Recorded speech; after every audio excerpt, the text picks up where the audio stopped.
ආයුබෝවන් සියලු දෙනාම කවිස්කේල්ගේ YouTube චැනල් එකට පිළිගන්නවා. 2025 අධ්‍යයන පොදු සහතික පත්‍ර උසස් පෙළ විභාගය ගැන විශේෂ නිවේදනයක් විභාග දෙපාර්තමේන්තුව විසින් නිකුත් කරලා තිබෙනවා. උසස් පෙළ විභාගය සඳහා අයදුම්පත් කැඳවීම අද සිට ආරම්භන බවට එම නිවේදනයේ වැඩිදුරටත් සඳහන් වෙනවා. දැන් අපි මේ නිවේදනයට යොමු වෙලා බලමු. 2025 අධ්‍යයන පොදු සහතික පත්‍ර උසස් පෙළ විභාගය සඳහා මාර්ගගත ක්‍රමය ඔස්සේ අයදුම්පත් කැඳවීම අද 26 සිට ආරම්භ වේ.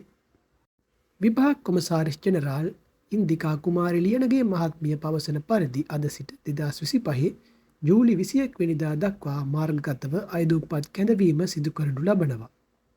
ඒ අනුව සියලුම පාසල් අයදුම්කරුවන් තම පාසලේ විදුහල්පති යටතේද පෞද්ගලික අයදුම්කරුවන් පෞද්ගලිකවද අදාළ උපදෙස් අනුගමනය කරමින් මාර්ගගතව අයදුම්පත් ඉදිරිපත් කළ යුතුය. පෞද්ගලික අයදුම්කරුවන් මෙම විභාගයට අයදුම් කිරීම සඳහා නම ජාතික හැඳුනුම්පත් අංකය භාවිතා කළ යුතු බව විභාග කොමසාරිස් ජෙනරාල් ඉන්දිකා කුමාර ලියනගේ මහත්මිය නිකුත් කළ මාධ්‍ය නිවේදනයේ සඳහන් වෙනවා.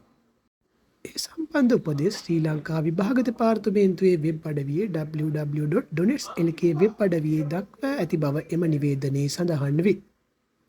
2025 ජූලි 21 වෙනිදා මධ්‍යම රාත්‍රී 12න් පසු අයදුම්පත් ඉදිරිපත් කිරීමට නොහැකි අතර කිසිම හේතුවක් මත අයදුම්පත් පාර ගැනීමේ අවසන් දිනය දීර්ඝ නොකරන බව විභාග කොමසාරිස් ජෙනරාල්වරියගේ මාධ්‍ය නිවේදනයේ දැක්වේ. 2025 අධ්‍යයන පොදු සහතික පත්‍ර උසස් පෙළ විභාගය 2025 නොවැම්බර් 10 වෙනිදා සිට දෙසැම්බර් 5 වෙනිදා දක්වා පැවැත්වීමට සියලු කටයුතු සැලසුම් කර ඇත.